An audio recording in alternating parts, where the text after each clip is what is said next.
Hello friends, मैं अनिल कुमार स्वागत करता हूं अपने YouTube channel study with Anil में। आज क्लास 10th के विद्यार्थियों के लिए हिस्ट्री का लेसन 1 यूरोप में राष्ट्रवाद का पार्ट 3 लेकर आया हूं। और इस वीडियो में लेसन फर्स्ट की समाप्ति भी की जाएगी। तो आप आसानी से देखिए, यहाँ पर एक एक लाइन बाय लाइन जो है सारे चीजों को समझाया जाएगा, जहां से आप आसानी से समझ सकते हैं। आते हैं मेन टॉपिक, जानेंगे हम लोग जर्मनी का एकीकरण। पिछले वीडियो में इटली का एकीकरण के बारे में अध्ययन कर चुके हैं। विद्यार्थी, एकीकरण का तात्पर्य हम बता चुके हैं कि एक भौगोलिक दृष्टिकोण से एक अलग राष्ट्र के रूप में संरचित करना। अब देखिए यहां पर क्या करना है। जर्मनी की एकीकरण के बारे में हम लोग को अध्ययन करना है। पहले तो जानना है कि जर्मनी मध्यकाल में लगभग 800 ईस्वी में शारलमा के नेतृत्व में सुदृढ़ अवस्था में था। मतलब कि शारलमा एक शासक थे और उनकी अवस्था में देखा जाए तो एक सुदृढ़ अवस्था में था, बेहतर अवस्था में माना जाता था। फिर क्या हुआ कि आधुनिक युग में आते आते 300 छोटे बड़े राज्य, यानी कि इसमें 300 छोटे बड़े राज्य के रूप में जो है स्थापित हो चुका था। और ये विभक्त होने के बाद काफी स्थितियां बन चुकी थी। आप यहां देख सकते हैं कि नेपोलियन के द्वारा क्या किया जाता है कि इस क्षेत्र को 1806 में जीत लिया जाता है। 1806 में क्या किया जाता है कि इस क्षेत्र को जीत लिया जाता है। और जीतने के फलस्वरूप इसको एक सामान्य और एक परिदृश्य में जो है स्थापित कर दिया गया। सबसे महत्वपूर्ण बात है विद्यार्थी कि आधुनिक समय में तो 300 छोटे बड़े राज्यों में था, लेकिन नेपोलियन के सहयोग से इसे 39 राज्यों में विभक्त कर दिया गया था। उस समय इसे प्रांत का रूप प्रदान किया गया था। अब आगे आते हैं कि क्या कैसे इसकी प्रक्रिया देखने को मिली। इसी बीच क्या होता है कि हीगेल, कांट, हम्बोल्ट, अंडर्ट, जैकब ग्रिम, ये ऐसे राष्ट्रवादी नेता थे जिन्होंने राष्ट्रीय एकता को बनाए रखने में साथ साथ एकीकरण की गतिविधियों को आगे बढ़ाने में अपना अहम योगदान दिया। तो हम कह सकते हैं कि कुछ ऐसे भी राष्ट्रवादी नेता थे जिन्होंने अपने कविताओं के माध्यम से बढ़ावा दिया। कुछ चित्रकला के माध्यम से भी ऐसे व्यक्ति थे जिन्होंने अपना बढ़ावा दिया कि एकीकरण की प्रवृत्ति देखने को मिल जाए। आगे होता है क्या कि वहां के शिक्षकों एवं विद्यार्थियों ने भी जर्मनी के एकीकरण के लिए क्या करते हैं कि एक संगठन का निर्माण करते हैं। और इस संगठन का नाम होता है ब्रुसेनशैफ्ट। प्रश्न ये भी आता है कि जर्मनी में किस संगठन का निर्माण किया गया था जो कि शिक्षकों एवं विद्यार्थियों का काफी योगदान था। तो आपको याद रखना है कि ब्रुसेनशैफ्ट जो कि जर्मनी के एकीकरण के लिए किया गया था। फिर होता है क्या कि वाइमर गणराज्य को एक तरह से येना विश्वविद्यालय, जो येना विश्वविद्यालय है वाइमर गणराज्य में, जर्मनी का क्षेत्र है, उसको क्या किया जाता है कि राष्ट्रीय आंदोलन का केंद्र बनाया जाता है। और केंद्र बनाकर वहां से राष्ट्रीय आंदोलन को एक तरह से जागृति और बढ़ाने में जो है काफी योगदान दिया जाता है। फिर आगे हम लोग देखेंगे जालवेरिन। जालवेरिन एक तरह से हम लोग बोल सकते हैं कि आर्थिक संघ है। अब देखिए ये प्रश्न कई बार एग्जाम में आ चुका है कि जालवेरिन क्या है। तो व्यापारियों का आर्थिक संघ हम लोग कह सकते हैं। क्या होता है कि प्रसा के नेतृत्व में व्यापारियों का आर्थिक संघ बनाया जाता है। और संघ बनाने का मुख्य उद्देश्य यही होता है कि हम आर्थिक संघ का बनाएं और संघ बनाने के फलस्वरूप जो है एकीकरण की गतिविधि को इससे जोड़ सके। तो यह एक तरह से राष्ट्रवादी विचारधाराओं के अंतर्गत ही शामिल किया गया था। प्रसा के शासक, अब देखिए यहां हम लोग थोड़ा सा मैप पर आएंगे। ये देखिए जर्मनी, और जर्मनी का मैप यहां आप देख सकते हैं। जर्मनी का ये मैप है। ये जानने से पहले हम लोग जानेंगे कि जर्मनी को 2 वर्गों में बांटा गया, यानी कि एक तो उत्तरी जर्मनी और एक दक्षिणी जर्मनी। उत्तरी जर्मनी में सिर्फ और सिर्फ प्रोटेस्टेंट, यानी कि प्रोटेस्टेंट जो ईसाई धर्म का एक धार्मिक अलग पार्ट है, वहां लोग ये बसते थे। और जबकि दक्षिणी जर्मनी में कैथोलिक लोग बसते थे। तो हुआ क्या कि यहाँ प्रसा एक मेन केंद्र था और जर्मनी में डायट यानी आपको पता होगा कि यहाँ संसद के रूप में अवस्थित था। तो यानी कह सकते हैं कि कैथोलिक वाला जो क्षेत्र था जहां डायट मुख्य केंद्र था और उत्तरी में प्रसा जो है मुख्य केंद्र के रूप में अवस्थित था। तो यहाँ क्या होता है कि प्रसा के शासक जो फ्रेडरिक विलियम होते हैं उनकी मृत्यु हो जाती है। क्योंकि प्रसा ये जो दिखाई दे रहा है आपको, ये प्रसा के शासक रहते हैं पहले फ्रेडरिक विलियम, लेकिन मृत्यु के बाद क्या होता है कि नया शासक बनते हैं विलियम प्रथम। तो सिंपल में ऑब्जेक्टिव और लघु में भी ऐसे प्रश्न आया है कि प्रसा का शासक जो है कौन थे। तो आप नया वाला जो शासक है विलियम प्रथम है, इन्हीं के नेतृत्व में जो है और एक और व्यक्ति थे जिन्होंने, हम बताएंगे आगे आपको, कि जिसके नेतृत्व में एकीकरण की प्रवृत्ति देखने को मिली थी। अब आइए यहां पर आते हैं। क्या होता है कि विलियम प्रथम ने अपना चांसलर यानी कि प्रधानमंत्री बिस्मार्क को बनाया है। यानी एक व्यक्ति रहते हैं और बिस्मार्क जिनको ये क्या करता है कि अपने एक तरह से बोल सकते हैं कि प्रधानमंत्री बनाते हैं, चांसलर बनाते हैं। और जो बिस्मार्क रहते हैं वो जर्मन डायट का मतलब कि ये जो जर्मनी है और डायट आप देख सकते हैं यहाँ, यानी संसद है। तो ये संसद में प्रसा यानी ये वाला क्षेत्र का प्रतिनिधित्व करते थे। और हीगेल कांट यानी हीगेल जो है उनके विचारों से काफी प्रभावित थे, ये भी इनके रूप में माना जाता है। ऐसे प्रश्न ऑब्जेक्टिव में भी पूछा और लघु में भी और दीर्घ में भी प्रश्न ऐसे दे दिया जाता है कि बिस्मार्क कौन थे, तो उनका पूरा विवरण लिखना होगा आपको कि कहाँ के क्या थे। तो जैसे हम लोग लिख सकते हैं कि जर्मन डायट के प्रसा के प्रतिनिधित्व के रूप में काम करते थे, हीगेल के विचारों से प्रभावित थे, सफल कूटनीतिज्ञ थे। यानी सफल कूटनीतिक क्या का मतलब कि अपने कूटनीति के माध्यम से एकीकरण की प्रवृत्ति को एक नया आयाम देते थे। यह भी एक तरह से बातें सामने उभर कर आई। अब आगे बढ़ते हैं। रक्त एवं लौह नीति सबसे महत्वपूर्ण है।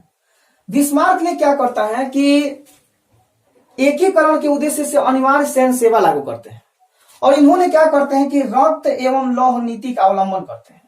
विद्यार्थी आपको ध्यान देना है कि रक्त एवं लौह नीति जो है एक तरह से सैन्य व्यवस्था था और सैन्य व्यवस्था से जोड़कर जो है रक्त और लौह नीति को जो है अवलंबन करने का काम किया। और यही नीति था बिस्मार्क का कूटनीति के रूप में मान सकते हैं, जिसने एकीकरण को एक नया आयाम प्रदान किया। आप कह सकते हैं कि रक्त एवं लौह नीति का ही परिणति था कि एकीकरण को एक नया आयाम प्रदान करने का कार्य किया गया। 1830 में ऑस्ट्रिया और प्रसा के बीच संधि हुआ। देखिए सबसे महत्वपूर्ण बात यह है कि एकीकरण करने की जो मुख्य उद्देश्य रखा गया था उस पर क्या था कि जर्मनी के क्षेत्रों पर ऑस्ट्रिया का प्रभुत्व था। इधर उत्तरी क्षेत्र से ऑस्ट्रिया और दक्षिणी से फ्रांस जो था उसका एक तरह से प्रभुत्व था। अब हुआ क्या यहाँ कि ऑस्ट्रिया और प्रसा के बीच संधि करने की कई तरह बातें आई, लेकिन इन्होंने क्या किया, बिस्मार्क ने इसको विरोध कर दिया। कहा कि संधि हम लोग नहीं करेंगे, हम लोग एकीकरण करके अलग राष्ट्र बनाएंगे, क्योंकि प्रसा जो क्षेत्र था उस पर ऑस्ट्रिया का प्रभुत्व था, इसलिए इसको स्वतंत्र करना था और ये काम करना पड़ा। 1864 में क्या होता है, डेट आपको याद रखना है। 30 के बाद 64 में सेल्सविक और होस्टिंग राज्य के मुद्दे से लेकर जो है डेनमार्क पर इन्होंने आक्रमण कर दिए। अब देखिए डेनमार्क कहाँ है, तो डेनमार्क इधर उत्तरी और कुछ क्षेत्र जो है यहाँ पश्चिमी में भी है।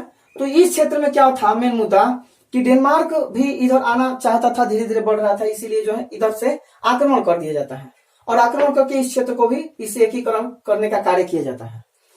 और यह भी आपको बता दें कि 2 युद्ध होता है जिसके परिणाम स्वरूप जर्मनी का एकीकरण परिणामतः हो जाता है। अब कौन कौन से युद्ध है हम बताते हैं आपको। एक देखिए आपको याद रखना है विद्यार्थी, 1866 ईस्वी में सेडोवा का युद्ध, कई बार प्रश्न आ चुका है और यह प्रसा और ऑस्ट्रिया के बीच हुआ था जिसमें विजयी प्रसा था। फिर 19 जून 1870 ईस्वी को जो है सेडोन का युद्ध हुआ और ये प्रसा और फ्रांस के बीच हुआ था, जिसमें विजयी कौन था, प्रसा था। यानी दोनों युद्ध में प्रसा ही विजयी रहा। और आप देख सकते हैं ये दोनों प्रश्न आया हुआ है एग्जाम में, लघु हो या दीर्घ हो उसमें भी पूछा गया है। तो आप याद रखिए कि सेडोन का युद्ध जो हुआ था वो प्रसा और फ्रांस, और ये सेडोवा का युद्ध जो है प्रसा और ऑस्ट्रिया के बीच हुआ था।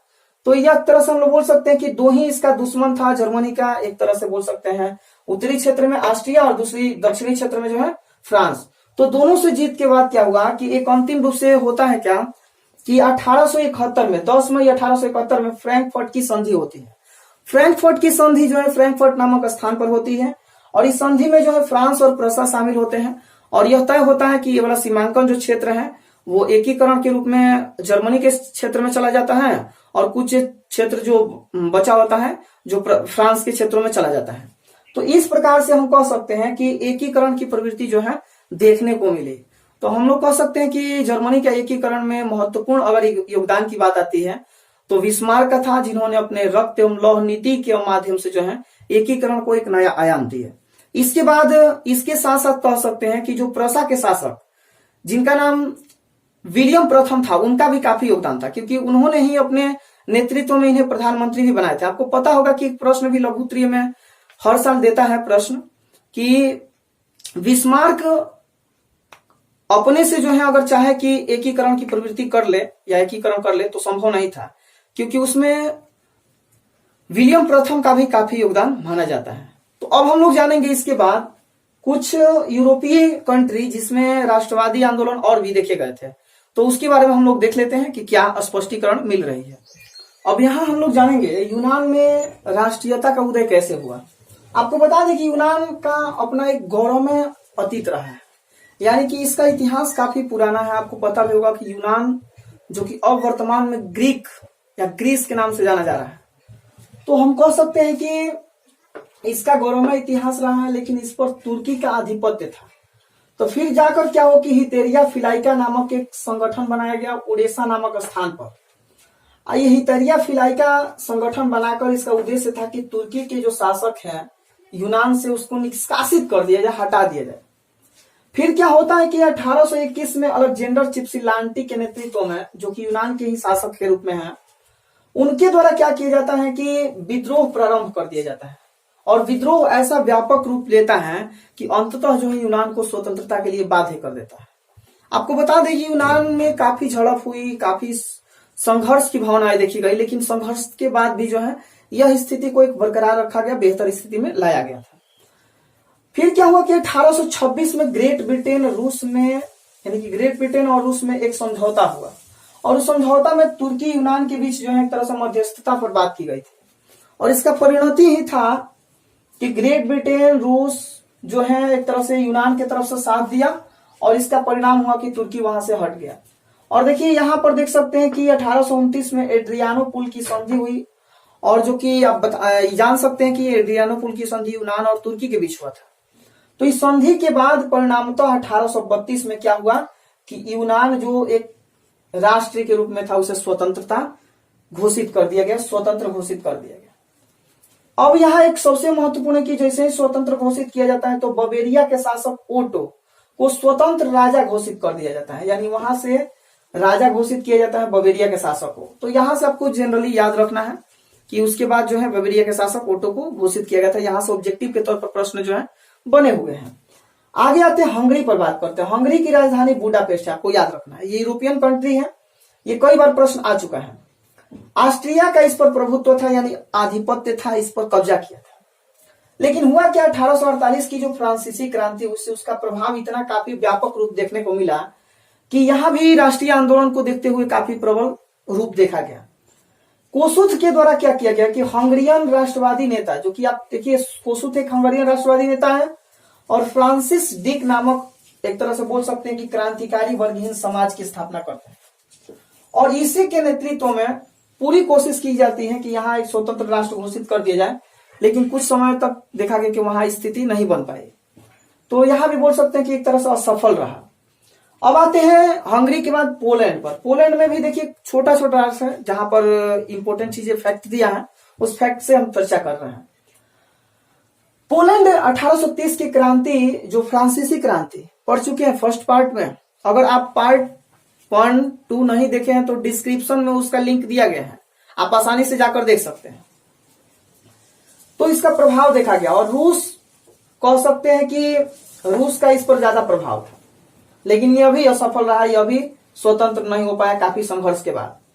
अब देखिए बोहेमिया, यह भी एक तरह से गणराज्य के रूप में था, और बोहेमिया ऑस्ट्रिया का आधिपत्य था। यहाँ ऑस्ट्रिया आधिपत्य किया था। ऑस्ट्रिया देख लीजिए, ऑस्ट्रिया के शासक जो आपको पता होगा मेटरनिक था। 1815 में जब वियना सम्मेलन में अध्यक्षता किया तो उसको एक तरह से नियुक्त किया गया था एक तरह से अध्यक्ष के रूप में। फिर परिणामतः देखा गया कि उसका प्रभाव काफी समय तक रहा। माना जाता है कि 1848 में जो है उसकी खात्मा होती है, पतन होता है। तो ऐसे भी प्रश्न पूछा है कि उसकी खात्मा कब हुई, या बोल सकते हैं कि मेटरनिक युग के नाम से किसे जाना जाता है। प्रश्न भी अलग है, तो आपको याद रखना है कि 1815 से लेकर 1848 के बीच के जो कार्य मेटरनिक द्वारा किए गए थे, जो निरंकुश शासन के रूप में, उसे हम लोग बोलते हैं मेटरनिक युग के नाम से। तो काफी यहाँ भी एक तरह से झड़प था और आधिपत्य था, तो इस तरह हम लोग कह सकते हैं। ऑस्ट्रिया आधिपत्य था, लेकिन बहुसंख्यक मात्रा में बोहेमिया में, यानी बोहेमिया में चेक जाति के लोग रहते थे, लेकिन यह भी असफल रहा। यानी आप छोटे छोटे फैक्ट जैसे यूनान, इसके बाद हंगरी, पोलैंड, बोहेमिया के बारे में देख लिए। अब यहां से हम लोग देखें कि यूनान या जो भी अलग अलग कंट्री है इसमें शामिल थी, जो कि राष्ट्रीय आंदोलन को एक प्रभुत्व देने का काम किया। उसमें सबसे ज्यादा योगदान अगर देखा जाए तो सबसे प्रबल योगदान के रूप में जो सामने उभर कर आई वह थी आपका फ्रांसीसी क्रांति। उसी का परिणति ही था कि इटली का एकीकरण, जर्मनी का एकीकरण, यूनान का स्वतंत्रता घोषित होना, हंगरी, पोलैंड और बोहेमिया जो जैसे राष्ट्र भी एक तरह से अपना जुझारू रूप देखने को एक तरह से प्रबल शक्ति के रूप में आया। अब आते हैं इसी परिप्रेक्ष्य में बताया जाता है कि भारत हम लोग का कंट्री राष्ट्रवाद की प्रोन्नति को देखने को मिली। यहां भी राष्ट्रवाद की प्रोन्नति देखने को मिली उन्हीं सभी देशों के प्रभाव। इस तरह कह सकते हैं कि सिर्फ और सिर्फ जो फ्रांसीसी क्रांति हुई सिर्फ यूरोप में ही अपना प्रभाव नहीं छोड़ी बल्कि पूरे विश्व में छोड़ी, यहां तक कि भारत पर भी उसका प्रभाव पड़ा था। अब देखिए मैसूर के शासक जो है टीपू सुल्तान, कर्नाटक जिसका पहले नाम मैसूर था, तो मैसूर के शासक जो है टीपू सुल्तान, उन्होंने 1789 की फ्रांसीसी क्रांति से प्रभावित होकर क्या करते हैं कि एक जैकोबिन क्लब की स्थापना करते हैं और यह एक तरह से राष्ट्रवादी दल था। इसका एक सदस्य बनते हैं टीपू सुल्तान। उसने एक और काम करते हैं कि श्रीरंगपट्टनम में ही स्वतंत्रता का एक वृक्ष लगाते हैं। यह भी प्रश्न आता है एग्जाम में, और लगवा कर उससे भी एक तरह से राष्ट्रवादी विचारधाराओं को जागृत करने का काम किया। तो इस प्रकार से अपने कार्यों को क्रियान्वित किए। यहां तक राजा राम मोहन राय का भी काफी योगदान था इन सभी प्रभावों को देखकर या प्रबल शक्तियों को लेकर। माना जाता है कि राजा राम 1821 में जो नेपल्स की क्रांति हुई थी, जो विफल हो गई थी, उससे दुखी जताए थे राजा राम मोहन राय। और 1823 में जो कि स्पेनिश स्वतंत्रता संग्राम हुआ था, उसका भी प्रभाव जो है काफी देखने को मिला था। यहां तक कि ये जितने भी जो राष्ट्रीय आंदोलन की जो प्रवृत्तियां देखी गई, जो राष्ट्रवाद की जो यूरोप में प्रवृत्तियां देखी गई, उसका प्रभाव सिर्फ पूरे यूरोप में नहीं बल्कि पूरे विश्व में पड़ा था। और उसका भारत में सबसे अगर मुहिम के रूप में देखा जाए तो ये था आपका 1857 की क्रांति या विद्रोह बोल सकते हैं, जिसका प्रभाव बहुत काफी व्यापक रूप से पड़ा था।